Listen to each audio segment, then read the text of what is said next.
नमस्कार। आज हम लोग बात करेंगे उत्तर प्रदेश विशेष में वनों की स्थिति के बारे में। इसके पहले की वीडियोज में आप देखेंगे नदियों के बारे में बताए हैं, नदी के बाद बांध के बारे में बताए हैं। ऐसे ही उत्तर प्रदेश के जैसे पक्षी विहार हैं इनके बारे में बताए हैं, इनका भौतिक विभाजन जो है इसके बारे में बताए हैं।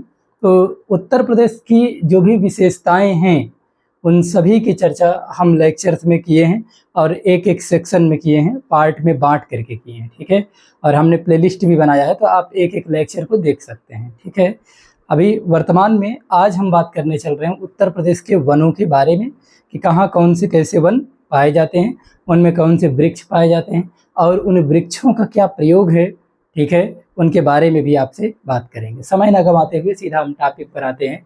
इसके बारे में बात करेंगे यूपी के वनों की स्थिति। यूपी के वनों की स्थिति के बारे में हम लोग चर्चा करेंगे। आपको सबसे पहले बता दें कि यूपी में जब पूछा जाए कि यूपी में सर्वाधिक वन कहाँ पाए जाते हैं, तो आप बताइएगा यूपी में सर्वाधिक वन पाए जाते हैं कहाँ? तराई क्षेत्र में, जहाँ पर ज़्यादा जल के स्रोत रहेंगे, जहाँ पर ज़्यादा वर्षा की संभावना होती है, वहीं पर ज़्यादा वन की भी संभावना होती है। तो हम देखते हैं कि सर्वाधिक वन हमको जो दिखाई देते हैं वो भाबर और तराई के क्षेत्र में दिखाई देते हैं। कहाँ? भाबर और तराई के क्षेत्र में। आपको लेक्चर में बताए हैं कि जब आप उत्तर में शिवालिक के क्षेत्रों में चलने लगते हैं तो आप देखते हैं कि एक पट्टी पाई जाती है, एक बेल्ट पाई जाती है, जिसमें भाबर और तराई के रीजन्स आपको देखने को मिलते हैं, ठीक है। और आपसे अगर पूछा जाए कि सर्वाधिक वन क्षेत्र कहाँ है यूपी में, क्या सर्वाधिक वन क्षेत्र, आपसे अगर पूछा जाए कि सर्वाधिक वन क्षेत्र कहाँ है, तो आप सबसे पहले बताएंगे कि सबसे ज़्यादा सोनभद्र में, फिर चंदौली में। कहाँ? सोनभद्र सबसे ज़्यादा, उसके बाद क्रम में देखेंगे बढ़ते से घटते क्रम में, फिर है चंदौली। तो सबसे ज़्यादा वन कहाँ पाए जाते हैं? सोनभद्र में, फिर चंदौली में, उसके बाद कहाँ? पीलीभीत, ठीक है। पीलीभीत, फुलहर, आपको याद आ रहा होगा, गोमत्ताल वगैरह बताए थे इसके बारे में।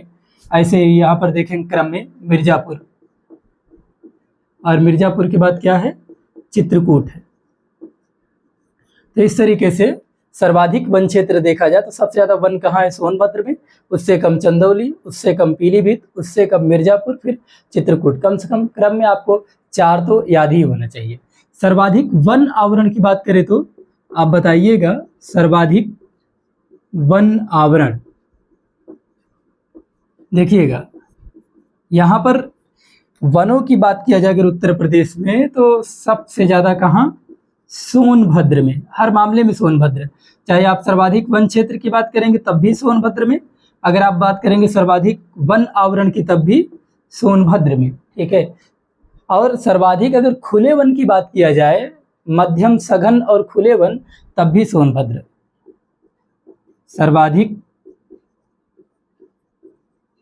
मध्यम सघन एवं क्या? खुले वन कहाँ पाए जाते हैं? तब भी कहीं और नहीं, हम किसका नाम लेंगे?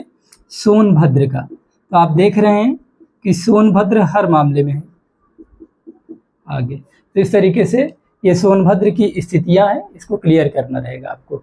हम हर जगह जहाँ सोनभद्र का नाम आ रहा है वहाँ पर इसीलिए स्टार बना दिए हैं ताकि आपको दिक्कत ना हो। सर्वाधिक अति सघन वन की बात किया जाएगा तब थोड़ा सा बदल जाएंगे। सर्वाधिक अति सघन वन जब इसकी बात करेंगे तो यहाँ पर तब सोनभद्र नहीं आएगा, तब हम बात करेंगे यहाँ पर लखीमपुर खीरी की। किसकी बात करेंगे? लखीमपुर खीरी। ध्यान दीजिएगा, यहाँ पर हम बात कर रहे हैं सर्वाधिक अति सघन वन, तो किसका नाम लेंगे? लखीमपुर खीरी एक जिला है, उसकी बात कर रहे हैं। तो इस तरीके से आपको बताए हम किसके बारे में, ये कुछ फैक्ट हैं वनों से संबंधित जो आपको बताएं। सबसे कम वन क्षेत्र की अगर बात किया जाए तो वो है भदोही।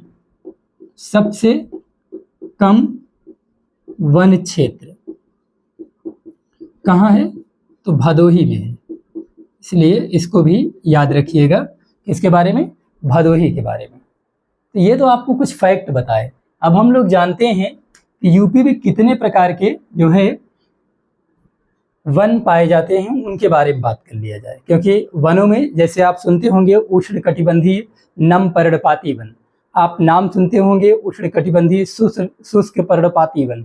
ऐसे ही एक वन होता है उष्णकटिबंधीय कांटेदार वन, नुकीले कांटेदार वन। 3 प्रकार के जो वन पाए जाते हैं उत्तर प्रदेश में, उनमें कौन कौन से वृक्ष पाए जाते हैं, एग्जाम में इसके बारे में पूछा जाता है। तो यूपी में 3 प्रकार के वनों की बात करना है। पहले आप इसको जो है स्क्रीनशॉट ले लें, उसके बाद आपको आगे बताते हैं। ठीक है, ठीक है। अब आगे बात करते हैं आपसे। अब आपको बताएंगे वनों के प्रकार के बारे में, क्योंकि वन वगैरह एक ऐसी टॉपिक है जब एग्जाम में आता है कि किस लकड़ी से क्या बनाया जाता है और कहाँ कौन से, जैसे बुंदेलखंड रीजन में कौन से वृक्ष पाए जाते हैं, तराई क्षेत्र में कौन से वृक्ष पाए जाते हैं, तो थोड़ा सा जटिल हो जाता है ये प्रश्न। इसलिए ज़रूरी है कि इन पर हम एक निगाह डालें। आइए देखते हैं हम लोग क्या यूपी में वनों के बारे में। आपको बता दें कि यूपी में 3 प्रकार के वन पाए जाते हैं। कितना? 3 प्रकार के वन पाए जाते हैं। एक एक करके हम बात करेंगे। सबसे पहले आपसे बात कर लेते हैं हम उष्णकटिबंधीय नम पर्णपाती वन की। क्या? उष्णकटिबंधीय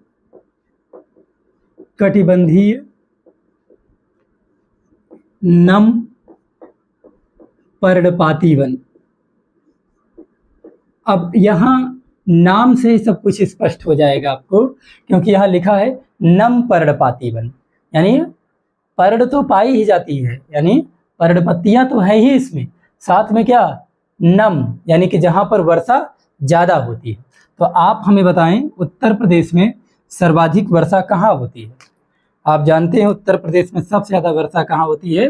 भाबर और कहाँ? तराई रीजन में। भाबर तथा तराई रीजन कहाँ है यह? तो आप बताएंगे कि यह उत्तर प्रदेश का उत्तरी भाग है, शिवालिक रेंज की बात कर रहा हूँ। तो आप बताएंगे कि उष्णकटिबंधीय नम पर्णपाती वन कहाँ पाए जाते हैं? आप बताएंगे यह भाबर तथा तराई क्षेत्र में पाए जाते हैं, पाए जाते हैं। ठीक, पहली विशेषता है इसकी। दूसरी विशेषता क्या है? दूसरी विशेषता यह है कि यहाँ पर जो वर्षा होगी वो कैसी होगी? ज़्यादा होगी। आपको बता दें कि यहाँ जो है वर्षा 125 सेंटीमीटर से ऊपर होती है। यहाँ वर्षा कैसी होती है? 125 सेंटीमीटर से ऊपर और 150 सेंटीमीटर तक होती है। तो इस तरीके से हम देख रहे हैं कि वर्षा का क्रम क्या है कि 125 से ऊपर और लगभग 150 सेंटीमीटर तक यहाँ पर वर्षा होती है। या आप कह सकते हैं 150 सेंटीमीटर तक या इससे अधिक होती है, इससे अधिक भी हो सकती है, जरूरी नहीं है कि यहीं तक हो। ठीक है, तो इस तरीके से यहाँ ये वर्षा का क्रम है। और आप जानिए यहाँ पर कैसे वृक्ष पाए जाते हैं। यहाँ पर आपको बता दें जैसे शीशम, सागौन, यहाँ पर क्या पाया जाता है? शीशम। ठीक है, शीशम बहुत ही महंगी लकड़ी है, आप लोग जानते हैं। जैसे साखू, साखू का प्रयोग कहाँ किया जाता है?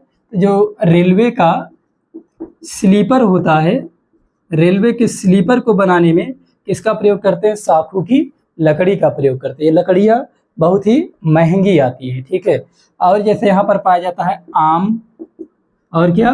आंवला, है ना। इस तरीके से विभिन्न प्रकार के वृक्ष कहाँ पाए जाते हैं? उष्णकटिबंधीय नम पर्णपाती वनों में पाए जाते हैं। जैसे यहाँ पर इमली पाई जाती है, यहाँ पर जामुन पाया जाता है। ठीक है, इस तरीके से ये सब वृक्ष देखने को मिलते हैं हमको। सहतूत है, गूलर है, बेत है, पलास है। क्या? सहतूत, गूलर, बेत, पलाश, इस तरीके से बहुत सारे वृक्ष हमको देखने को मिलते हैं। कहाँ पर? उष्णकटिबंधीय नम पर्णपाती वन में। इनको जरूर आप याद रखें। हाँ, चंदन भी यहाँ पाया जाता है। चंदन है, ऐसे ही एक वृक्ष होता है अर्जुन, वो भी यहीं पर पाया जाता है। इस तरीके से चंदन बहुत ही महंगी लकड़ी होती है, ठीक है। पुष्पा मूवी में दिखाया है चंदन लकड़ी के बारे में, ठीक है। अपने आप में बहुत ही प्रीसियस, कीमती होती है। इधर शीशम, सागौन, साखू, ये सब भी बहुत ही महंगी लकड़ी होती है।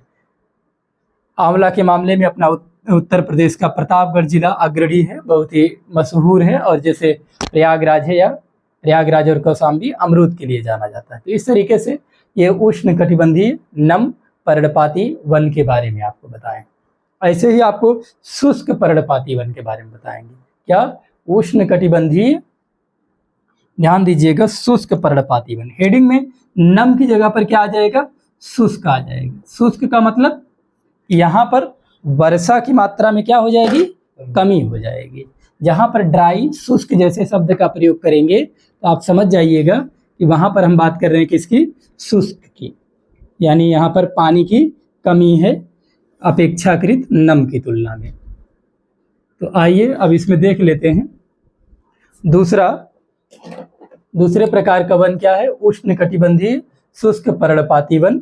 ये हम बात कर रहे हैं इस समय उत्तर प्रदेश की। ध्यान दीजिएगा, ये कहाँ पाया जाता है? ये पश्चिमी क्षेत्र में यूपी के और कहाँ? मध्य क्षेत्र में पाया जाता है, ठीक है। तथा आप जब मध्य क्षेत्र से थोड़ा सा आएंगे इधर, तो पूर्वी क्षेत्रों में भी क्या देखने को मिलेगा? पूर्वी क्षेत्र में भी आपको उष्णकटिबंधीय शुष्क पर्णपाती वन देखने को मिलते हैं, ठीक है। तो पश्चिमी, मध्य क्षेत्र, पूर्वी क्षेत्र में भी यह वन पाया जाता है। तो इस तरीके से हम लोगों ने पहला तथ्य इसमें क्लियर किया। दूसरा, अब जैसे आप एग्जाम में बैठे, वहां पर ऑप्शन अगर 150 के ऊपर जा रहा है तो आप अपने आप समझ जाइए कि वो ऑप्शन गलत हो जाएगा, ठीक है। क्योंकि 150 के ऊपर होगा तो शुष्क कहाँ रह गया? फिर तो नम क्षेत्र हो गया ना। तो ऑप्शन तलाशिएगा उससे नीचे का, ठीक है। तो दूसरा अगर बात किया जाए, यहाँ पर देखिएगा मध्य क्षेत्र, पूर्वी क्षेत्र और साथ में जो मैदानी क्षेत्र होते हैं, है ना, मैदानी क्षेत्रों में भी क्या पाया जाता है? मैदानी क्षेत्रों में भी आप बताएंगे उष्णकटिबंधीय शुष्क वन पाया जाता है। अब यहाँ पर वर्षा के क्रम के बारे में देख लिया जाए तो यहाँ वर्षा होती है कितना? लगभग 70 सेंटीमीटर से लेकर के कितना? 70 सेंटीमीटर। इसका मतलब क्या है कि बारिश की मात्रा में कमी हो गई 70 सेंटीमीटर से लगभग 100 सेंटीमीटर तक। और अभी इसके पहले नम पर्णपाती वन में देख रहे थे 150 से 175 पहुंच रहा था, सॉरी 125 से 150 पहुंच रहा था, यानी कि इससे कहीं ज़्यादा था। यहाँ पर बारिश की मात्रा में कमी हो गई 70 से 100 सेंटीमीटर, क्या? वर्षा। तो इसका मतलब यहाँ पर पानी में कमी हो जा रही, इसीलिए इसको हम क्या कहते हैं? शुष्क पर्णपाती वन कहते हैं। यहाँ पर कौन कौन से वन पाए जाते हैं? यहाँ का जो मुख्य वन है वह है साल, जो साल वृक्ष है वो है, और यहाँ पर सागौन भी पाया जाता है, ठीक है। ऐसा नहीं है कि जो वन हम देखे हैं उष्ण पर्णपाती वन में वो यहाँ नहीं मिलेंगे, लेकिन देखा जाता है कि अधिकता किसकी है? जैसे पीपल, आम, नीम, थोड़ी देर पहले भी आम वगैरह हम लोग देखे थे कहाँ? पर्णपाती, नम पर्णपाती वन में भी, है ना। यहाँ पर तेंदू भी देखने को मिलता है, तेंदू, पलाश। ये तेंदू के पत्ते से बीड़ी बनाई जाती है, इसलिए इसके बारे में जानना हमारे लिए जरूरी है। ऐसे यहाँ पर बेल पाया जाता है, खैर पाया जाता है, खैर से कत्था बनता है, अभी आपको थोड़ी देर के बाद ये सब भी बताएंगे। इस तरीके से उत्तर प्रदेश में अगर हम वनों को देखें तो पश्चिमी, मध्य क्षेत्र, पूर्वी क्षेत्र और जो मैदानी क्षेत्र है, यहाँ पर क्या पाया जाता है? यहाँ पर शुष्क पर्णपाती वन पाए जाते हैं। यहाँ पर बारिश में थोड़ा कमी देखने को मिलती है, 70 से 100 सेंटीमीटर के बीच यहाँ पर वर्षा का क्रम देखने को मिलता है। इस तरीके से हमने 2 प्रकार के वनों को क्लियर किया। अब एक तीसरे प्रकार का भी वन पढ़ लेते हैं, जो देखेंगे कि बारिश के मामले में बहुत ही कम मात्रा मिलेगी इसको जल की। एक एक हेडिंग हम लोग पढ़ेंगे, कुछ भी छोड़ेंगे नहीं, पूरा क्रम से पढ़ना रहेगा, है ना। और यह जो वीडियो अपलोड करते हैं ये हमेशा के लिए रहेगा, कभी बदलने वाला नहीं है, ठीक है। एक तीसरी हेडिंग पढ़ेंगे हम लोग वनों के बारे में। ध्यान दीजिएगा, पढ़ रहे हैं उत्तर प्रदेश के बारे में, बार बार आपको बता इसलिए रहे हैं कहीं आप भूल न जाएं, आप भारत के बारे में समझ बैठे, नहीं, उत्तर प्रदेश उष्णकटिबंधीय कांटेदार वन। क्या? उष्णकटिबंधीय कांटेदार वन। याद रखिए, जहां पर जिन जंगलों में वर्षा की मात्रा में लगातार कमी होती चली जाती है, वहाँ की पत्तियां जो है वो धीरे धीरे सिकुड़ करके कांटों में बदल जाती है। तो जैसे आप देखेंगे राजस्थान के रीजन में जो जंगल पाए जाएंगे, ठीक है ना, वहाँ पर जो भी पौधे उगते हैं उनकी जो पत्तियां होती हैं वह कांटों में बदल जाती है। ऐसे आप बुंदेलखंड के रीजन में भी देख सकते हैं, जो पौधे पाए जाते हैं उनकी पत्तियां कांटों में बदलने लगती है। कारण क्या है? क्योंकि उनको वर्षा की मात्रा नहीं प्राप्त हो पाती ज़्यादा। और यहाँ पर बारिश अगर देखा जाए तो वर्षा का क्रम क्या है? लगभग 50 सेंटीमीटर, काफ़ी कम हो जाता है, 50 से लगा करके 75 सेंटीमीटर, यानी कि वर्षा की मात्रा में बहुत ही कमी देखने को मिलती है। पत्तियां कैसी होती हैं? तो पत्तियां नुकीली, नुकीली यानी कांटेदार हो जाती हैं, नुकीली कांटेदार वृक्ष, ठीक है। कांटेदार वृक्ष में कौन से वृक्ष आएंगे? जैसे इसमें कीकर है, बबूल है ना, इस तरीके से अकेसिया है, तो और भी ऐसे वृक्ष देखने को मिलते हैं। फिलहाल ये हम लोग फैक्ट पहले क्लियर कर लेते हैं एक एक करके। और क्या विशेषता है इसकी? तो हम बताएंगे कि जड़ें जो होती हैं, जड़ें गहराई तक जाती हैं। क्यों? उनको पानी की तलाश रहती है, तो पानी की तलाश में जड़ें जो होती हैं वो कहाँ जाती हैं? वो गहराई तक चली जाती हैं, ठीक है। ये विशेषता हुई। और उसके बाद हमने आपको बताया यहीं पर आपको देखने को मिलेगी जैसे बबूल, ठीक है, जैसे नीम। ऐसा नहीं कि नीम वगैरह देखने को नहीं मिलेगा, मिलेगा। नीम है, बबूल है, अकेशिया है, ठीक है। ये सब, जैसे इसमें ये कांटेदार वृक्ष भी है, बबूल वगैरह, ठीक है, ये सब देखने को मिलती है। जैसे कीकर है, ठीक। तो थोड़ा अजीब रहेगा, उनको जरूर याद रखिएगा, ये सब जरूरी होते हैं क्योंकि एग्जाम में ऐसे प्रश्न रखे जाने की संभावना होती है। ये ज्यादातर कहाँ पाया जाता है? तो आप बताइएगा कि यूपी के दक्षिणी भाग में, यूपी के दक्षिणी भाग में, यानी बुंदेलखंड रीजन, और उसके नीचे जाएंगे तो आपको क्या मिलेगा? राजस्थान मिलेगा। तो वहां पर राजस्थान भी यूपी के दक्षिण में ही है लगभग, ठीक है ना। तो ये सब हम देखें कहाँ? उष्णकटिबंधीय कांटेदार वनों की ये सब विशेषताएं। तो इस तरीके से यूपी के 3 प्रकार के वनों के बारे में हमने देखा। आइए और कुछ जान लेते हैं, वनों की क्या विशेषताएं हैं।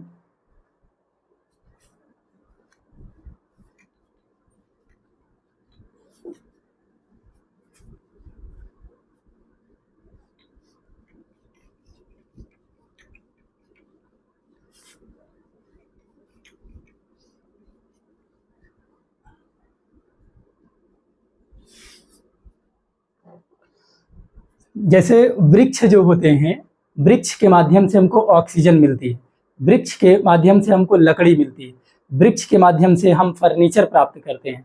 लेकिन इसके अलावा भी वृक्ष का प्रयोग होता है। जैसे वृक्ष से हमको क्या मिलता है? ऑक्सीजन मिलता है।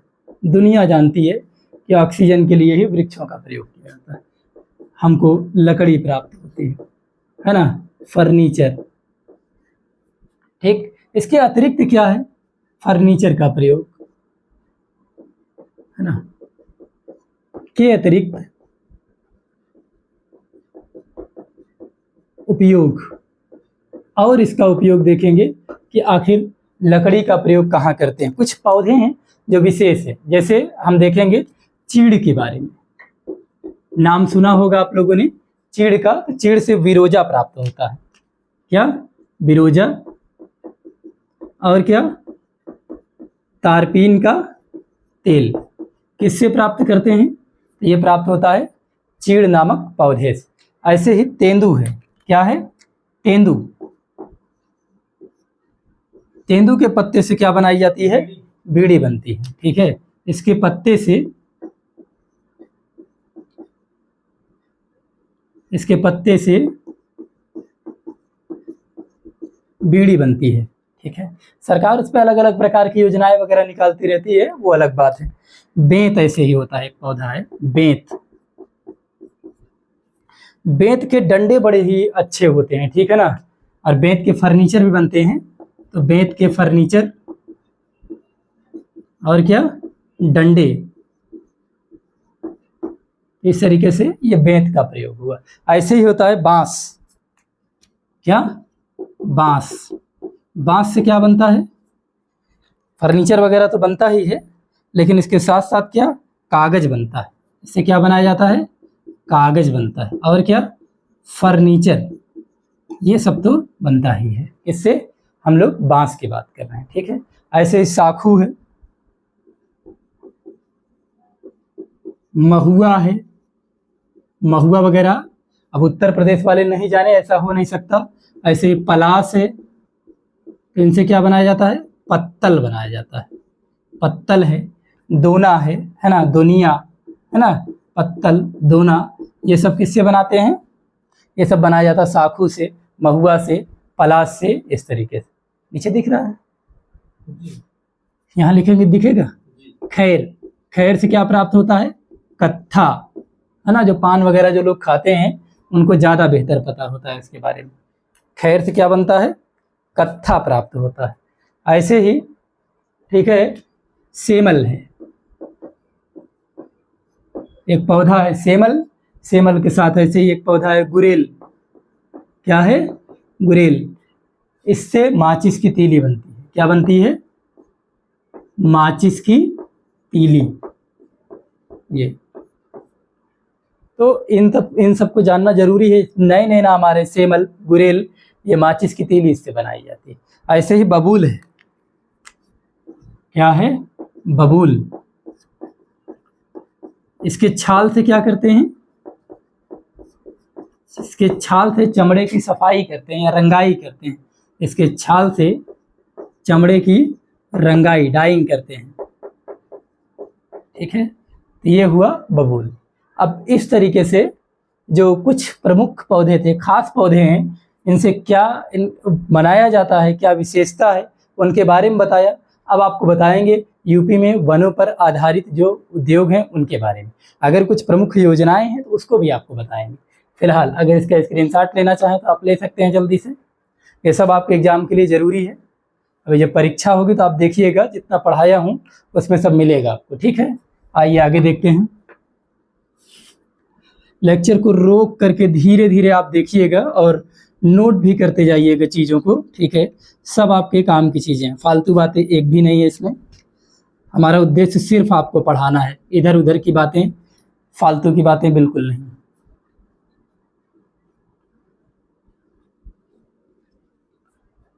अब देखिएगा, हमने आपको बताया कि यूपी में वनों पर आधारित उद्योग, यूपी में वनों पर आधारित उद्योग, इसके बारे में बात करना है हमें कि आखिर जहाँ वन पाए जाते हैं वहाँ पर किस प्रकार के उद्योग लगाए जाते हैं, उसके बारे में बात करना। जैसे बरेली, बरेली है, बरेली में क्या बनता है, बेंत, ठीक है, फर्नीचर, और क्या, प्लाईवुड, ठीक। ये सब उद्योग कहाँ होता है, ये सब बरेली में होता है। जैसे माचिस,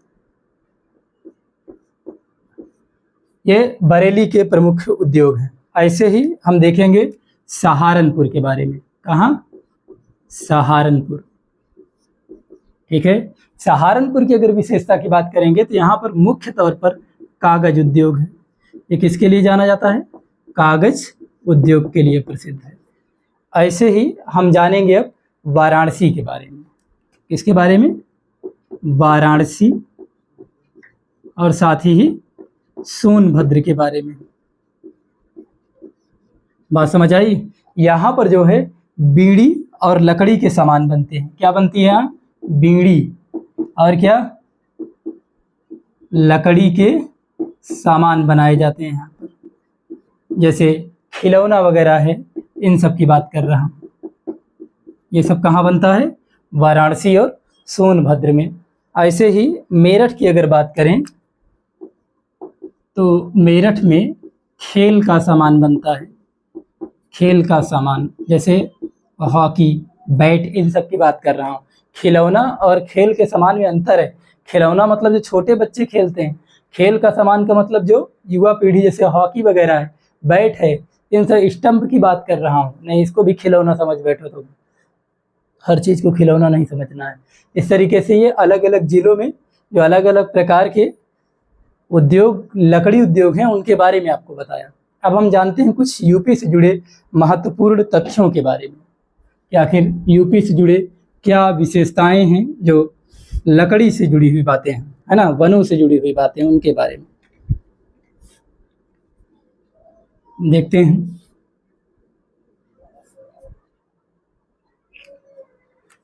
महत्वपूर्ण तथ्य, इंपॉर्टेंट फैक्ट, मात्र 5 मिनट ज़्यादा से ज़्यादा। महत्वपूर्ण तथ्य, 5 मिनट से भी कम समय लगेगा। यूपी में अगर बात किया जाए